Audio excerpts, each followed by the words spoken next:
ਸਤਿ ਸ਼੍ਰੀ ਅਕਾਲ। ਤੁਸੀਂ ਵੇਖ ਰਹੇ ਹੋ ਟੀਵੀ ਪੰਜਾਬ ਤੇ ਮੈਂ ਹਾਂ ਤੁਹਾਡੇ ਨਾਲ ਇੰਦਰਪ੍ਰੀਤ ਕੌਰ ਸੰਗੇੜਾ। ਖਬਰਾਂ ਦੇ ਇਸ ਬੁਲੇਟਿਨ ਵਿੱਚ ਤੁਹਾਡਾ ਸਵਾਗਤ ਹੈ। ਸਭ ਤੋਂ ਪਹਿਲਾਂ ਨਜ਼ਰ ਮਾਰਦੇ ਹਾਂ ਹੈਡਲਾਈਨਸ ਤੇ। 4 ਸੂਬਿਆਂ ਤੋਂ ਆਈ ਇਮੀਗ੍ਰੇਸ਼ਨ ਦੀ ਖੁਸ਼ਖਬਰੀ। ਕਈ ਉਮੀਦਵਾਰਾਂ ਨੂੰ ਮਿਲੇ ਸੱਦੇ। ਗੁਰਦੁਆਰੇ ਦੇ ਪ੍ਰਧਾਨ ਦਾ ਕਤਲ। ਗੁਰਦੁਆਰੇ ਦੀ ਪਾਰਕਿੰਗ ਵਿੱਚ ਮਾਰੀਆਂ ਗੋਲੀਆਂ। ਹਾਊਸਿੰਗ ਸੰਕਟ ਵਾਸਤੇ ਕੌਣ ਜ਼ਿੰਮੇਵਾਰ? ਇਮੀਗ੍ਰੈਂਟਸ ਦਾ ਹੋਇਆ ਜ਼ਿਕਰ। ਖੇਡ ਬਾਰੇ ਜਾਂਚ ਦੀ ਮੰਗ। ਜਾਣੋ ਕੀ ਹੈ ਪੂਰਾ ਮੁੱਦਾ। 4 ਸੂਬਿਆਂ ਤੋਂ ਇਮੀਗ੍ਰੇਸ਼ਨ ਦੇ ਨਾਲ ਜੁੜੀ ਹੋਈ ਵੱਡੀ ਖਬਰ ਸਾਹਮਣੇ ਆਈ ਹੈ, ਜਿੱਥੇ 4 ਸੂਬਿਆਂ ਵੱਲੋਂ ਡਰਾਅ ਕੱਢੇ ਗਏ ਤੇ ਕਈ ਉਮੀਦਵਾਰਾਂ ਨੂੰ ਇਨਵੀਟੇਸ਼ਨ ਹਾਸਿਲ ਹੋਏ ਨੇ। ਪ੍ਰੋਵਿੰਸਸ ਵੱਲੋਂ ਪੀਐਨਪੀ ਡਰਾਅਸ ਬਾਰੇ ਦੱਸਿਆ ਗਿਆ। 4 ਸੂਬਿਆਂ ਤੋਂ ਇਮੀਗ੍ਰੇਸ਼ਨ ਦੇ ਨਾਲ ਜੁੜੀ ਹੋਈ ਵੱਡੀ ਖਬਰ ਸਾਹਮਣੇ ਆਈ ਹੈ, ਜਿੱਥੇ ਇਹਨਾਂ 4 ਸੂਬਿਆਂ ਵੱਲੋਂ ਡਰਾਅ ਕੱਢੇ ਗਏ ਤੇ ਕਈ ਉਮੀਦਵਾਰਾਂ ਦੀ ਕਿਸਮਤ ਜਾਗੀ ਹੈ। ਇਹਨਾਂ ਪ੍ਰੋਵਿੰਸਸ ਵੱਲੋਂ ਪ੍ਰੋਵਿੰਸ਼ੀਅਲ ਨੋਮੀਨੇਸ਼ਨ ਪ੍ਰੋਗਰਾਮ ਦਾ ਐਲਾਨ ਕੀਤਾ ਗਿਆ, ਜੋ ਕਿ ਜੂਨ 10 ਤੋਂ 16 ਜੂਨ ਤੱਕ ਦੀ ਜਾਣਕਾਰੀ ਦਿੱਤੀ ਗਈ। ਸਭ ਤੋਂ ਪਹਿਲਾਂ ਗੱਲ ਕਰਦੇ ਹਾਂ ਐਲਬਰਟਾ ਸੂਬੇ ਦੀ। ਐਲਬਰਟਾ ਸੂਬੇ ਵੱਲੋਂ ਸਾਲ 2023 ਦੌਰਾਨ 9,750 ਸੱਦੇ ਜਾਰੀ ਕੀਤੇ ਗਏ। ਉਨ੍ਹਾਂ ਵੱਲੋਂ ਜੋ ਤਾਜ਼ਾ ਡਰਾਅ ਕੱਢੇ ਗਏ ਉਹ 9 ਮਈ ਤੋਂ 8 ਜੂਨ ਦੇ ਵਿਚਕਾਰ ਸਨ, ਜਿੱਥੇ ਐਲਬਰਟਾ ਐਡਵਾਂਟੇਜ ਇਮੀਗ੍ਰੇਸ਼ਨ ਪ੍ਰੋਗਰਾਮ ਰਾਹੀਂ ਕਈਆਂ ਦੀ ਕਿਸਮਤ ਜਾਗੀ। ਇਨ੍ਹਾਂ ਵਿੱਚ ਜਿਹੜੇ 2 ਡਰਾਅ ਸਨ, ਉੱਥੇ designated health care pathway Alberta job offer stream ਤਹਿਤ ਉਮੀਦਵਾਰਾਂ ਨੂੰ ਇਨਵੀਟੇਸ਼ਨ ਮਿਲੇ। ਪਹਿਲਾ ਡਰਾਅ 9 ਮਈ ਨੂੰ ਕੱਢਿਆ ਗਿਆ, ਜਿੱਥੇ 8 ਉਮੀਦਵਾਰਾਂ ਨੇ ਇਨਵੀਟੇਸ਼ਨ ਹਾਸਿਲ ਕੀਤੇ ਤੇ ਉਨ੍ਹਾਂ ਨੂੰ 307 ਅੰਕਾਂ ਦੀ ਜ਼ਰੂਰਤ ਰਹੀ। ਇਸ ਤੋਂ ਬਾਅਦ ਜੋ ਡਰਾਅ ਕੱਢਿਆ ਗਿਆ ਉਸ ਵਿੱਚ 175 ਉਮੀਦਵਾਰਾਂ ਨੂੰ ਇਨਵੀਟੇਸ਼ਨ ਮਿਲੇ ਹਨ ਤੇ ਇਸ ਵਾਸਤੇ 444 ਅੰਕਾਂ ਦੀ ਜ਼ਰੂਰਤ ਸੀ। Family connection and primary occupation in demand stream ਅਧੀਨ 236 ਉਮੀਦਵਾਰਾਂ ਨੂੰ ਇਨਵੀਟੇਸ਼ਨ ਮਿਲੇ। ਪਹਿਲਾ ਡਰਾਅ 11 ਮਈ ਨੂੰ ਅਤੇ ਇਸ ਤੋਂ ਬਾਅਦ ਵਾਲੇ ਡਰਾਅ ਦੇ ਵਿੱਚ, ਜੋ ਕਿ 1 ਜੂਨ ਨੂੰ ਕੱਢਿਆ ਗਿਆ, 117 ਸੱਦੇ ਜਾਰੀ ਕੀਤੇ ਗਏ। 30 ਮਈ ਦੌਰਾਨ ਜੋ ਡਰਾਅ ਕੱਢਿਆ ਗਿਆ ਉੱਥੇ 20 ਉਮੀਦਵਾਰਾਂ ਦੀ ਕਿਸਮਤ ਜਾਗੀ ਹੈ ਤੇ ਹਾਲ ਹੀ ਵਿੱਚ 8 ਜੂਨ ਨੂੰ ਡਰਾਅ ਕੱਢਿਆ ਗਿਆ, ਜਿੱਥੇ 150 ਉਮੀਦਵਾਰਾਂ ਨੂੰ ਇਨਵੀਟੇਸ਼ਨ ਮਿਲੇ। ਇਸ ਤੋਂ ਬਾਅਦ ਗੱਲ ਕਰਦੇ ਹਾਂ ਬ੍ਰਿਟਿਸ਼ ਕੋਲੰਬੀਆ ਪ੍ਰੋਵਿੰਸ ਦੀ। ਇਸ ਸੂਬੇ ਵੱਲੋਂ 13 ਜੂਨ ਨੂੰ ਡਰਾਅ ਕੱਢਿਆ ਗਿਆ, ਜਿੱਥੇ ਪਹਿਲੇ ਡਰਾਅ ਦੇ ਵਿੱਚ 170 ਉਮੀਦਵਾਰਾਂ ਨੂੰ ਇਨਵੀਟੇਸ਼ਨ ਮਿਲੇ। ਇਹ ਉਮੀਦਵਾਰ ਸਕਿਲਡ ਵਰਕਰ, ਇੰਟਰਨੈਸ਼ਨਲ ਗ੍ਰੈਜੂਏਟ ਅਤੇ entry level semi skilled stream ਦੇ ਨਾਲ ਜੁੜੇ ਹੋਏ ਸਨ। ਘੱਟੋ ਘੱਟ 87 ਤੋਂ 107 ਦੇ ਵਿਚਕਾਰ ਅੰਕਾਂ ਦੀ ਜ਼ਰੂਰਤ ਸੀ। ਇਸ ਤੋਂ ਬਾਅਦ 23 ਇਨਵੀਟੇਸ਼ਨ अर्ਲੀ ਚਾਈਲਡਹੁੱਡ ਐਜੂਕੇਟਰਸ ਨੂੰ ਦਿੱਤੇ ਗਏ। ਮੈਨੀਟੋਬਾ ਸੂਬੇ ਵੱਲੋਂ ਡਰਾਅ ਕੱਢਿਆ ਗਿਆ, ਜਿੱਥੇ 15 ਜੂਨ ਵਾਲੇ ਦਿਨ 540 ਉਮੀਦਵਾਰਾਂ ਦੀ ਕਿਸਮਤ ਜਾਗੀ ਹੈ। ਪਹਿਲੇ ਡਰਾਅ ਦੇ ਵਿੱਚ ਸਕਿਲਡ ਵਰਕਰ ਇਨ ਮੈਨੀਟੋਬਾ ਸਟ੍ਰੀਮ ਅਧੀਨ ਇਨਵੀਟੇਸ਼ਨ ਜਾਰੀ ਕੀਤੇ ਗਏ। 255 ਸੱਦੇ ਦਿੱਤੇ ਗਏ। ਇਸ ਤੋਂ ਇਲਾਵਾ ਵਧੇਰੀ ਜਾਣਕਾਰੀ ਸਾਂਝੀ ਕਰਦਿਆਂ ਦੱਸਿਆ ਗਿਆ ਕਿ 72 technical trades and transportation officers, 731 general construction trades, 732 building maintenance installer servicers and repairers, 734 operators, drillers and blasters ਨੂੰ ਸੱਦੇ ਦਿੱਤੇ ਗਏ ਹਨ। ਇਸ ਤੋਂ ਇਲਾਵਾ ਜਨਰਲ ਡਰਾਅ ਦੇ ਰਾਹੀਂ 205 ਉਮੀਦਵਾਰਾਂ ਦੀ ਕਿਸਮਤ ਜਾਗੀ ਹੈ। ਪ੍ਰਿੰਸ ਐਡਵਰਡ ਪ੍ਰੋਵਿੰਸ ਵੱਲੋਂ 15 ਜੂਨ ਨੂੰ ਡਰਾਅ ਕੱਢਿਆ ਗਿਆ, ਜਿੱਥੇ 118 ਸੱਦੇ ਜਾਰੀ ਕੀਤੇ ਗਏ। ਕੈਨੇਡਾ ਤੋਂ ਇੱਕ ਅਜਿਹਾ ਮਾਮਲਾ ਸਾਹਮਣੇ ਆਇਆ, ਜਿੱਥੇ ਗੁਰਦੁਆਰੇ ਦੇ ਪ੍ਰਧਾਨ ਦੇ ਉੱਪਰ ਗੋਲੀਆਂ ਮਾਰੀਆਂ ਗਈਆਂ। ਗੋਲੀ ਮਾਰ ਕੇ ਗੁਰਦੁਆਰੇ ਦੇ ਪ੍ਰਧਾਨ ਦਾ ਕਤਲ ਕਰ ਦਿੱਤਾ ਗਿਆ। ਇੰਟੀਗ੍ਰੇਟਿਡ ਹੋਮਿਸਾਈਡ ਯੂਨਿਟ ਵੱਲੋਂ ਇਸ ਮਾਮਲੇ ਦੀ ਜਾਂਚ ਪੜਤਾਲ ਕੀਤੀ ਜਾ ਰਹੀ ਹੈ। ਜਿਸ ਵੱਲੋਂ ਗੋਲੀਆਂ ਮਾਰੀਆਂ ਗਈਆਂ ਉਸ ਬਾਰੇ ਅਜੇ ਕੋਈ ਬਹੁਤੀ ਡਿਟੇਲ ਖਬਰ ਲਿਖੇ ਜਾਣ ਤੱਕ ਜਨਤਕ ਨਹੀਂ ਕੀਤੀ ਗਈ। ਇਸ ਤੋਂ ਇਲਾਵਾ ਦੱਸਿਆ ਜਾ ਰਿਹਾ ਹੈ ਕਿ ਪ੍ਰਧਾਨ ਨੂੰ ਪਾਰਕਿੰਗ ਲਾਟ ਵਿੱਚ ਗੋਲੀਆਂ ਮਾਰੀਆਂ ਗਈਆਂ। ਗੁਰੂ ਨਾਨਕ ਗੁਰਦੁਆਰਾ ਪ੍ਰਧਾਨ ਹਰਦੀਪ ਸਿੰਘ ਨਿੱਜਰ ਵੈਨਕੂਵਰ ਸਨ ਦੇ ਵਿੱਚ ਜੋ ਇਸ ਮਾਮਲੇ ਸੰਬੰਧੀ ਰਿਪੋਰਟ ਛਪੀ ਹੈ, ਉਸ ਤਹਿਤ ਦੱਸਿਆ ਗਿਆ ਕਿ ਵਕੀਲ ਨੇ ਆਪਣੇ ਕਲਾਇੰਟ ਜਾਣੀ ਕਿ ਨਿੱਜਰ ਦੇ ਨਾਲ ਸ਼ਨੀਵਾਰ ਵਾਲੇ ਦਿਨ ਗੱਲ ਕੀਤੀ ਸੀ। ਦੱਸ ਦਈਏ ਕਿ ਗੁਰਦੁਆਰੇ ਦੇ ਬਾਹਰ ਪਾਰਕਿੰਗ ਦੇ ਵਿੱਚ ਨਿੱਜਰ ਦੇ ਉੱਪਰ 8:27 ਦੇ ਕਰੀਬ ਸ਼ਾਮ ਵੇਲੇ ਗੋਲੀਆਂ ਚਲਾਈਆਂ ਗਈਆਂ। ਵਕੀਲ ਦੇ ਦੱਸਣ ਦੇ ਮੁਤਾਬਕ ਨਿੱਜਰ ਨੂੰ ਜਾਨ ਦਾ ਖਤਰਾ ਸੀ। ਦੱਸਣਯੋਗ ਹੈ ਕਿ ਨਿੱਜਰ ਦੇ ਮਾਮਲੇ ਦੇ ਵਿੱਚ ਹੁਣ ਆਈਹਿਟ ਵੱਲੋਂ ਜਾਂਚ ਪੜਤਾਲ ਕੀਤੀ ਜਾ ਰਹੀ ਹੈ। ਉਨ੍ਹਾਂ ਵੱਲੋਂ ਕੋਈ ਬਹੁਤੀ ਅਪਡੇਟ ਤਾਂ ਜਾਰੀ ਨਹੀਂ ਕੀਤੀ ਗਈ। ਆਈਹਿਟ ਦਾ ਕਹਿਣਾ ਹੈ ਕਿ ਇਸ ਸੰਬੰਧੀ ਜਾਂਚ ਅਜੇ ਸ਼ੁਰੂਆਤੀ ਪੜਾਅ ਦੇ ਉੱਪਰ ਹੈ, ਜਿਸ ਤੋਂ ਬਾਅਦ ਬਾਕੀ ਦੀ ਅਪਡੇਟ ਜਾਰੀ ਕੀਤੀ ਜਾਵੇਗੀ। ਕੈਨੇਡਾ ਤੋਂ ਇੱਕ ਅਜਿਹਾ ਮਾਮਲਾ ਸਾਹਮਣੇ ਆਇਆ, ਜਿੱਥੇ ਸਿੱਖ ਗੁਰਦੁਆਰੇ ਦੇ ਪ੍ਰਧਾਨ ਹਰਦੀਪ ਗਿਆ, ਉਹ ਅਜੇ ਫਰਾਰ ਹਨ। ਹਾਊਸਿੰਗ ਸੰਕਟ ਨੂੰ ਲੈ ਕੇ ਖਾਸ ਜਾਣਕਾਰੀ ਸਾਹਮਣੇ ਆਈ, ਜਿੱਥੇ ਮਾਹਰਾਂ ਵੱਲੋਂ ਕਿਹਾ ਗਿਆ ਕਿ ਹਾਊਸਿੰਗ ਸੰਕਟ ਵਾਸਤੇ ਇਮੀਗ੍ਰੈਂਟਸ ਨੂੰ ਜ਼ਿੰਮੇਵਾਰ ਨਹੀਂ ਠਹਿਰਾਉਣਾ ਚਾਹੀਦਾ। ਮੌਜੂਦਾ ਸਮੇਂ ਕੈਨੇਡਾ ਦੀ ਆਬਾਦੀ 40 ਮਿਲੀਅਨ ਨੂੰ ਪਾਰ ਕਰ ਚੁੱਕੀ ਹੈ। ਅਜਿਹੇ ਦੇ ਵਿੱਚ ਹਾਊਸਿੰਗ ਸੰਕਟ ਦਾ ਇੱਕ ਵਾਰ ਫਿਰ ਤੋਂ ਜ਼ਿਕਰ ਹੋਇਆ, ਜਿੱਥੇ ਕਿਹਾ ਗਿਆ ਕਿ ਇਸ ਵਾਸਤੇ ਇਮੀਗ੍ਰੇਸ਼ਨ ਜ਼ਿੰਮੇਵਾਰ ਨਹੀਂ ਹੈ। ਮਾਹਰਾਂ ਵੱਲੋਂ ਹਾਊਸਿੰਗ ਸੰਕਟ ਦੀ ਗੱਲ ਕੀਤੀ ਗਈ ਹੈ, ਜਿੱਥੇ ਉਨ੍ਹਾਂ ਕਿਹਾ ਕਿ ਹਾਊਸਿੰਗ ਸੰਕਟ ਵਾਸਤੇ ਇਮੀਗ੍ਰੇਸ਼ਨ ਨੂੰ ਜ਼ਿੰਮੇਵਾਰ ਠਹਿਰਾਉਣਾ ਅਸਲ ਸਮੱਸਿਆ ਤੇ ਪਰਦਾ ਪਾਉਣਾ ਹੈ। ਜੀ ਹਾਂ, ਜਦੋਂ ਵੀ ਕੈਨੇਡਾ ਵਿੱਚ ਹਾਊਸਿੰਗ ਸੰਕਟ ਬਾਰੇ ਗੱਲ ਹੁੰਦੀ ਹੈ ਤਾਂ ਵੱਧਦੀ ਇਮੀਗ੍ਰੇਸ਼ਨ ਦੀ ਦਲੀਲ ਆਮ ਹੀ ਦਿੱਤੀ ਜਾਂਦੀ ਹੈ। ਜੇਕਰ ਕੈਨੇਡਾ ਇੱਥੇ ਮੌਜੂਦ ਲੋਕਾਂ ਨੂੰ ਘਰ ਨਹੀਂ ਦੇ ਸਕਦਾ ਤਾਂ ਸਾਨੂੰ ਹੋਰ ਲੋਕਾਂ ਨੂੰ ਦੇਸ਼ ਵਿੱਚ ਬੁਲਾਉਣਾ ਰੋਕਣਾ ਚਾਹੀਦਾ ਹੈ। ਕੈਨੇਡਾ ਦੀ ਆਬਾਦੀ 40 ਮਿਲੀਅਨ ਦਾ ਆંકੜਾ ਪਾਰ ਕਰ ਗਈ ਹੈ, ਜਿਸ ਵਿੱਚ ਪਿਛਲੇ ਸਾਲ ਦੌਰਾਨ ਤਕਰੀਬਨ ਸਾਰਾ ਹੀ ਆਬਾਦੀ ਵਾਧਾ ਇਮੀਗ੍ਰੇਸ਼ਨ ਕਾਰਨ ਹੋਇਆ। ਫੈਡਰਲ ਸਰਕਾਰ ਨੇ ਸਾਲ 2025 ਤੱਕ ਕੈਨੇਡਾ ਅੰਦਰ ਸਾਲਾਨਾ 5 ਲੱਖ ਪ੍ਰਵਾਸੀ ਸੱਦਣ ਦਾ ਟਾਰਗੇਟ ਮਿੱਥਿਆ ਹੈ। ਇਸ ਤਰੀਕੇ ਕੈਨੇਡਾ ਵਿੱਚ ਨਵੇਂ ਪ੍ਰਵਾਸੀਆਂ ਦੀ ਆਮਦ ਇੱਕ ਵਰਦਾਨ ਹੈ, ਖਾਸ ਤੌਰ ਤੇ ਉੱਪਰ ਜਿਸ ਵੇਲੇ ਕੈਨੇਡਾ ਦੀ ਆਬਾਦੀ ਬੁੱਢੀ ਹੋ ਰਹੀ ਹੈ ਤੇ ਦੇਸ਼ ਵਿੱਚ ਕਾਮਿਆਂ ਦੀ ਵੀ ਘਾਟ ਹੈ। ਬਹੁਤ ਸਾਰੇ ਅਰਥਸ਼ਾਸਤਰੀਆਂ ਦਾ ਅੰਦਾਜ਼ਾ ਹੈ ਕਿ ਜੇਕਰ ਨਵੇਂ ਪ੍ਰਵਾਸੀਆਂ ਨੇ ਇੰਨੀ ਤਾਦਾਦ ਵਿੱਚ ਆਮਦ ਨਾ ਹੁੰਦੀ ਤਾਂ ਕੈਨੇਡੀਅਨ ਆਰਥਿਕਤਾ ਨੂੰ ਬਰਕਰਾਰ ਰੱਖਣਾ ਮੁਸ਼ਕਿਲ ਹੋ ਜਾਂਦਾ। ਸੱਭਿਆਚਾਰਕ ਤੌਰ ਤੇ ਇਮੀਗ੍ਰੈਂਟਸ ਕੈਨੇਡੀਅਨ ਸਮਾਜ ਦੀ ਨਵੀਨਤਾ ਅਤੇ ਵੰਨ-ਸਵੰਨਤਾ ਵਿੱਚ ਵੀ ਯੋਗਦਾਨ ਪਾਉਂਦੇ ਨੇ, ਪਰ ਇਹ ਵਿਕਾਸ ਅਜਿਹੇ ਸਮੇਂ ਤੇ ਹੋ ਰਿਹਾ ਹੈ ਜਦੋਂ ਜ਼ਿਆਦਾਤਰ ਸ਼ਹਿਰਾਂ ਵਿੱਚ ਬਹੁਤ ਥੋੜੀ ਹਾਊਸਿੰਗ ਉਪਲਬਧ ਹੈ ਤੇ ਉਹ ਵੀ ਕਾਫੀ ਮਹਿੰਗੀ ਹੈ। ਇਮੀਗ੍ਰੇਸ਼ਨ ਐਕਸਪਰਟਸ ਦਾ ਕਹਿਣਾ ਹੈ ਕਿ ਹਾਊਸਿੰਗ ਸੰਕਟ ਵਾਸਤੇ ਇਮੀਗ੍ਰੈਂਟਸ ਨੂੰ ਜ਼ਿੰਮੇਵਾਰ ਠਹਿਰਾਉਣਾ ਠੀਕ ਨਹੀਂ ਹੈ। ਅਕਸਰ ਸਰਕਾਰ ਤੇ ਸਮਾਜ ਦੀ ਸਫਲਤਾ ਵਾਸਤੇ ਇਮੀਗ੍ਰੈਂਟਸ ਨੂੰ ਬਲੀ ਦਾ ਬੱਕਰਾ ਬਣਾਇਆ ਜਾਂਦਾ ਹੈ। ਐਕਸਪਰਟਸ ਨੇ ਫੈਡਰਲ ਸਰਕਾਰ ਵੱਲੋਂ ਵੱਡੇ ਟਾਰਗੇਟ ਮਿੱਥਣ ਦੌਰਾਨ ਆਬਾਦੀ ਦੇ ਵਾਧੇ ਦੇ ਅਨੁਕੂਲ ਬੁਨਿਆਦੀ ਢਾਂਚੇ ਨੂੰ ਯਕੀਨੀ ਬਣਾਉਣ ਵਿੱਚ ਸਰਕਾਰ ਦੇ ਅਸਫਲ ਰਹਿਣ ਦੀ ਗੱਲ ਕੀਤੀ। ਬਹੁਤ ਸਾਰੇ ਲੋਕ ਇਸ ਬਾਰੇ ਆਪਣਾ ਪੱਖ ਰੱਖਦੇ ਹੋਏ ਦਿਖਾਈ ਦੇ ਰਹੇ ਹਨ, ਜਿਨ੍ਹਾਂ ਵੱਲੋਂ ਵਿਚਾਰ ਸਾਂਝੇ ਕੀਤੇ ਜਾ ਰਹੇ ਨੇ। ਦੱਸ ਦਈਏ ਕਿ ਕੈਨੇਡਾ ਸਰਕਾਰ ਨੇ ਜਦੋਂ ਨਵੰਬਰ 2022 ਦੇ ਵਿੱਚ 5 ਲੱਖ ਇਮੀਗ੍ਰੈਂਟਸ ਸਾਲਾਨਾ ਦੀ ਨਵੀਂ ਟਾਰਗੇਟ ਦਾ ਐਲਾਨ ਕੀਤਾ ਤਾਂ ਉਦੋਂ ਵੀ ਇਹੀ ਤਰਕ ਦਿੱਤਾ ਸੀ ਕਿ ਕੈਨੇਡੀਅਨ ਆਰਥਿਕਤਾ ਨੇ ਮਹਾਮਾਰੀ ਤੋਂ ਉਭਰਨ ਦੇ ਯੋਗ ਹੋਣ ਦੇ ਮੁੱਖ ਕਾਰਨਾਂ ਵਿੱਚੋਂ ਇੱਕ ਕਾਰਨ ਇਮੀਗ੍ਰੈਂਟਸ ਹਨ ਤੇ ਉਹ ਦੇਸ਼ ਦੀ ਖੁਸ਼ਹਾਲੀ ਦਾ ਇੱਕ ਵੱਡਾ ਅੰਗ ਹੈ। ਫੈਡਰਲ ਸਰਕਾਰ ਮੁਤਾਬਕ ਕੈਨੇਡਾ ਵਿੱਚ ਕਾਮਯਾਬੀ ਵਿਕਾਸ ਅੰਦਰ ਤਕਰੀਬਨ 100% ਦੀ ਹਿੱਸਾ ਇਮੀਗ੍ਰੇਸ਼ਨ ਦਾ ਹੈ ਤੇ ਸਾਲ 2032 ਤੱਕ ਦੇਸ਼ ਦੀ ਆਬਾਦੀ ਵਿਕਾਸ ਦਰ ਵਿੱਚ ਤਕਰੀਬਨ 100% ਯੋਗਦਾਨ ਇਮੀਗ੍ਰੇਸ਼ਨ ਦਾ ਹੋਵੇਗਾ। ਖੇਡਾਂ ਦੇ ਸੰਬੰਧ ਵਿੱਚ ਜਾਂਚ ਦੀ ਮੰਗ ਕੀਤੀ ਜਾ ਰਹੀ ਹੈ। ਨਿਊਜ਼ ਕਾਨਫਰੰਸ ਦੇ ਵਿੱਚ ਇਹ ਮੁੱਦਾ ਉੱਠਿਆ ਜਿੱਥੇ ਆਪਣਾ ਪੱਖ ਮੰਤਰੀਆਂ ਵੱਲੋਂ ਰੱਖਿਆ ਗਿਆ। ਸਪੋਰਟਸ ਵਿੱਚ ਅਬਿਊਜ਼ ਦੀ ਜਾਣਕਾਰੀ ਸਾਹਮਣੇ ਆਈ ਹੈ ਜਿੱਥੇ ਜਾਂਚ ਦੀ ਮੰਗ ਕੀਤੀ ਜਾ ਰਹੀ ਹੈ। ਇਹ ਮੰਗ ਬਲਾਕ ਮੈਂਬਰ ਪਾਰਲੀਮੈਂਟ ਕਰਦੇ ਹੋਏ ਦਿਖਾਈ ਦੇ ਰਹੇ ਨੇ ਤੇ ਨਾਲ ਹੀ ਐਥਲੀਟਸ ਵੱਲੋਂ ਵੀ ਆਪਣਾ ਪੱਖ ਰੱਖਿਆ ਗਿਆ। Protection of athletes is a human rights issue. If you are not protecting athletes, then you are supporting child abuse, and that cannot be tolerated. All athletes begin as children, and it doesn't matter their age today. I promise you, they were abused as children, and they are today living that trauma. It has to end now with an independent judicial inquiry that includes the voice of athletes, independent athletes who can speak about what they have endured and who can change the future. It is time now for Canada to act and to be the leader in the world, the example for the world to follow.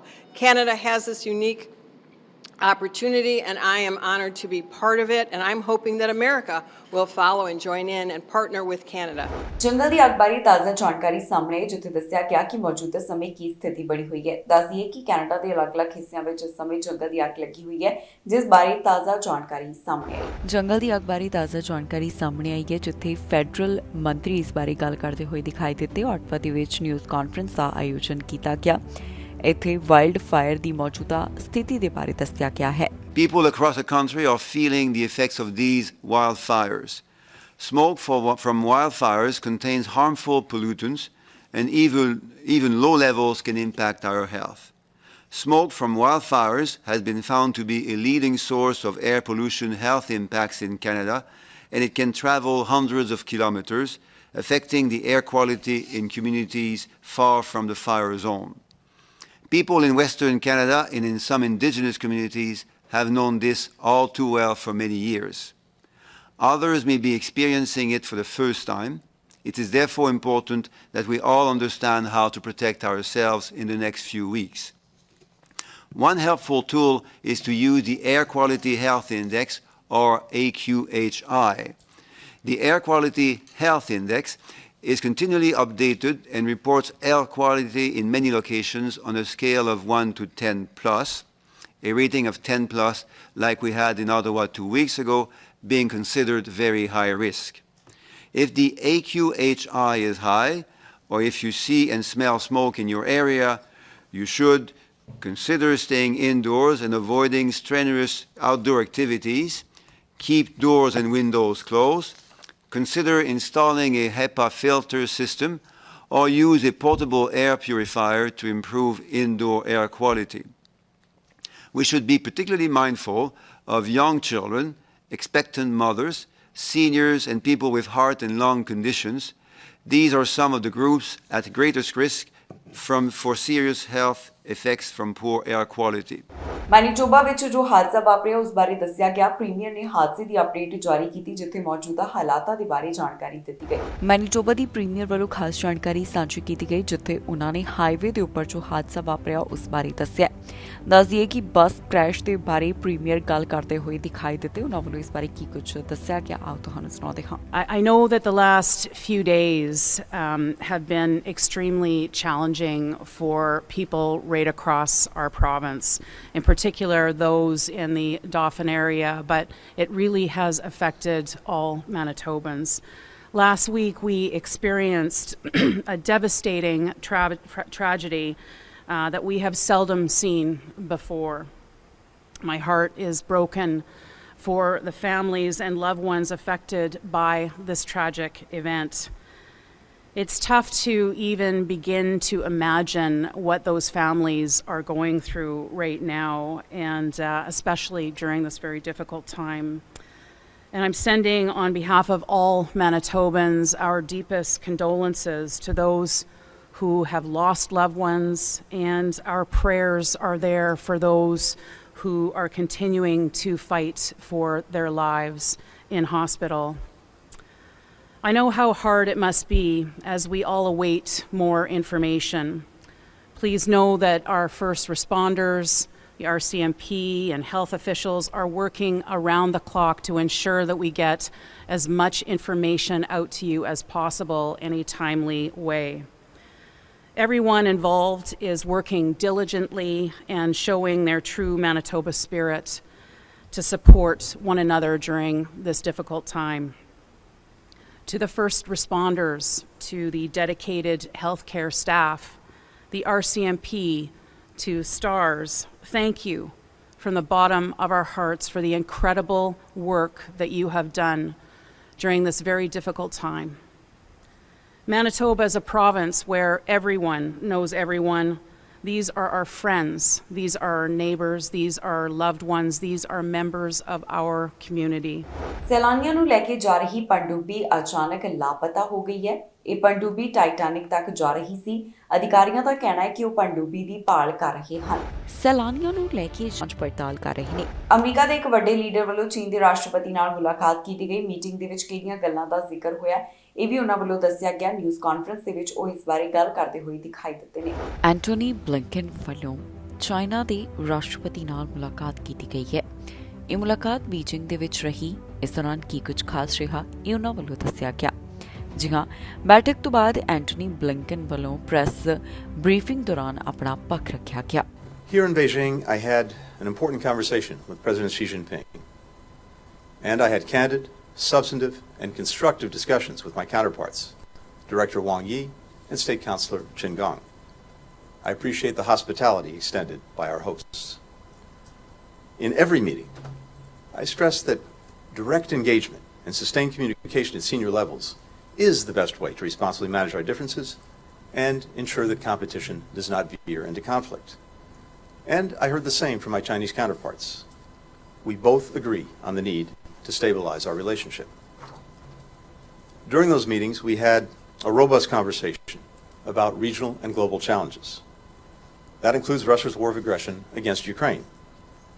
I reiterated that we would welcome China playing a constructive role, along with other nations, to work toward a just peace based on the principles of the United Nations Charter.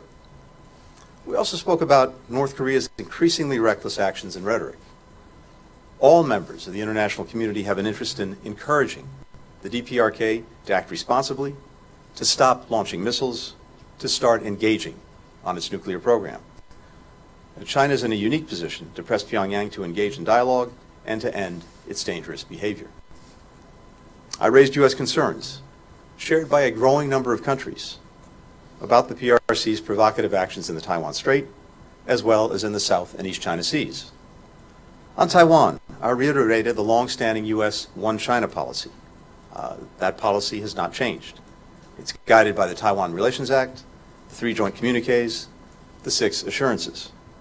We do not support Taiwan independence. We remain opposed to any unilateral changes to the status quo by either side. We continue to expect the peaceful resolution of cross-strait differences. ਗੋਲੀਬਾਰੀ ਦੇ ਮਾਮਲੇ ਦੇ ਵਿੱਚ police ਵੱਲੋਂ ਜਾਣਕਾਰੀ ਸਾਂਝੀ ਕੀਤੀ ਗਈ, ਜਿੱਥੇ ਪੈਨਸਿਲਵੇਨੀਆ ਦੀ ਘਟਨਾ ਦਾ ਜ਼ਿਕਰ ਉਹਨਾਂ ਵੱਲੋਂ ਕੀਤਾ ਗਿਆ। ਇੱਥੇ ਕੀ ਹੈ ਇਸ ਬਾਰੇ ਪੂਰੀ ਅਪਡੇਟ ਤੁਹਾਨੂੰ ਇਸ ਖਬਰ ਵਿੱਚ ਦੱਸਾਂਗੇ। Parking lot, and it was noted on the closed circuit video surveillance by people inside of the barracks, which was occupied at the time. Mr. Stein got out of his vehicle and fired several rounds from a long rifle into marked patrol cars. Obviously, this garnered the attention of the members who were attempting to provide the services that we do all across the Commonwealth. Mr. Stein then got back into his truck and drove away. We were able to identify him, and we immediately began a search. We activated a major case team and other department assets to include one of our helicopters to aid in that search of attempting to locate Mr. Stein. Lieutenant Wagner was serving as the officer of the day for Troop G. So Troop G is headquartered in Hollidaysburg. It's made up of several counties in the mid-state. Lieutenant Wagner serves as the station commander of Bedford Barracks, as I discussed. The role of the officer of the day in the state police is to serve either in a station commander or commissioned officer role to supervise operations during what would be considered off regular hours. So Lieutenant Wagner was leading from the front, making sure that the operations were running smoothly in Troop G when this situation unfolded at approximately 11 a.m. Lieutenant Wagner joined the search for Mr. Stein. America ਦੇ ਇੱਕ ਹਿੱਸੇ ਤੋਂ ਅਜਿਹਾ ਮਾਮਲਾ ਸਾਹਮਣੇ ਆਇਆ ਜਿੱਥੇ ਭੀੜ ਦੇ ਉੱਪਰ ਗੋਲੀਆਂ ਚਲਾਈਆਂ ਗਈਆਂ। ਗੋਲੀ ਲੱਗਣ ਕਾਰਨ 2 ਦੀ ਜਾਨ ਚਲੀ ਗਈ ਤੇ 3 ਜ਼ਖਮੀ ਨੇ। ਸ਼ੂਟਰ ਵੀ ਜ਼ਖਮੀ ਦੱਸਿਆ ਜਾ ਰਿਹਾ ਹੈ। ਫਿਲਹਾਲ ਮਾਮਲੇ ਦੀ ਜਾਂਚ ਜਾਰੀ ਹੈ। ਵਾਰ ਸ਼ਾਮ ਵੇਲੇ ਗੋਲੀਬਾਰੀ ਦਾ ਇਹ ਮਾਮਲਾ ਸਾਹਮਣੇ ਆਇਆ। ਘਟਨਾ ਨਾਲ ਜੁੜੇ ਹੋਏ ਸਸਪੈਕਟ ਵੱਲੋਂ ਅਚਾਨਕ ਹੀ ਗੋਲੀਆਂ ਚਲਾਉਣੀਆਂ ਸ਼ੁਰੂ ਕਰ ਦਿੱਤੀਆਂ ਗਈਆਂ ਤੇ ਭੀੜ ਦੇ ਵਿੱਚ ਉਹ ਗੋਲੀਆਂ ਚਲਾਉਣ ਲੱਗਿਆ। ਫਿਲਹਾਲ ਪੁਲਿਸ ਅਧਿਕਾਰੀਆਂ ਵੱਲੋਂ ਪੀੜਤਾਂ ਦੇ ਨਾਮ ਜਨਤਕ ਨਹੀਂ ਕੀਤੇ ਗਏ। ਉਹਨਾਂ ਦਾ ਕਹਿਣਾ ਹੈ ਕਿ ਅਜੇ ਮਾਮਲੇ ਦੀ ਜਾਂਚ ਪੜਤਾਲ ਕੀਤੀ ਜਾ ਰਹੀ ਹੈ। ਸਸਪੈਕਟ ਦਾ ਵੀ ਨਾਮ ਜਾਂ ਫਿਰ ਇਸ ਬਾਰੇ ਕੋਈ ਵਧੇਰੇ ਜਾਣਕਾਰੀ ਸਾਂਝੀ ਨਹੀਂ ਕੀਤੀ ਗਈ। ਅਮਰੀਕਾ ਮੈਕਸੀਕੋ ਬਾਰਡਰ ਦੇ ਨਾਲ ਜੁੜੀ ਹੋਈ ਵੱਡੀ ਅਪਡੇਟ ਸਾਹਮਣੇ ਆਈ, ਜਿੱਥੇ ਦੱਸਿਆ ਗਿਆ ਕਿ ਮਨੁੱਖੀ ਤਸਕਰੀ ਦੇ ਮਾਮਲੇ ਦੇ ਵਿੱਚ ਕਈਆਂ ਨੂੰ ਗ੍ਰਿਫਤਾਰ ਕੀਤਾ ਗਿਆ ਤੇ ਕਈਆਂ ਤੇ ਕਾਰਵਾਈ ਕੀਤੀ ਜਾ ਰਹੀ ਹੈ। ਇਹ ਮਾਮਲਾ ਗੁਆਟੇਮਾਲਾ ਦੇ ਨਾਲ ਜੁੜਿਆ ਹੋਇਆ ਹੈ। ਅਮਰੀਕਾ ਮੈਕਸੀਕੋ ਬਾਰਡਰ ਤੇ ਗਈ ਹੈ। ਇਸ ਦੇ ਨਾਲ ਹੀ ਜਾਂਦੇ ਇੱਕ ਵਾਰ ਫਿਰ ਤੋਂ ਨਜ਼ਰ ਮਾਰਦੇ ਹਾਂ ਹੈਡਲਾਈਨਸ ਤੇ। 4 ਸੂਬਿਆਂ ਤੋਂ ਆਈ ਇਮੀਗ੍ਰੇਸ਼ਨ ਦੀ ਖੁਸ਼ਖਬਰੀ, ਕਈ ਉਮੀਦਵਾਰਾਂ ਨੂੰ ਮਿਲੇ ਸੱਦੇ। ਗੁਰਦੁਆਰੇ ਦੇ ਪ੍ਰਧਾਨ ਦਾ ਕਤਲ, ਗੁਰਦੁਆਰੇ ਦੀ ਪਾਰਕਿੰਗ ਵਿੱਚ ਮਾਰੀਆਂ ਗੋਲੀਆਂ, ਹਾਊਸਿੰਗ ਸੰਕਟ ਵਾਸਤੇ ਕੌਣ ਜ਼ਿੰਮੇਵਾਰ, ਇਮੀਗ੍ਰੈਂਟਸ ਦਾ ਹੋਇਆ ਜ਼ਿਕਰ। ਖੇਡ ਬਾਰੇ ਜਾਂਚ ਦੀ ਮੰਗ, ਜਾਣੋ ਕੀ ਹੈ ਪੂਰਾ ਮੁੱਦਾ। ਖਬਰਾਂ ਦੇ ਇਸ ਬੁਲੇਟਿਨ ਵਿੱਚ ਇੰਨਾ ਹੀ। ਫਿਲਹਾਲ ਮੈਨੂੰ ਇੰਦਰਪ੍ਰੀਤ ਕੌਰ ਸੰਗੇੜਾ ਨੂੰ ਦਿਓ ਇਜਾਜ਼ਤ ਤੇ ਤੁਸੀਂ ਵੇਖਦੇ ਰਹੋ TV ਪੰਜਾਬ।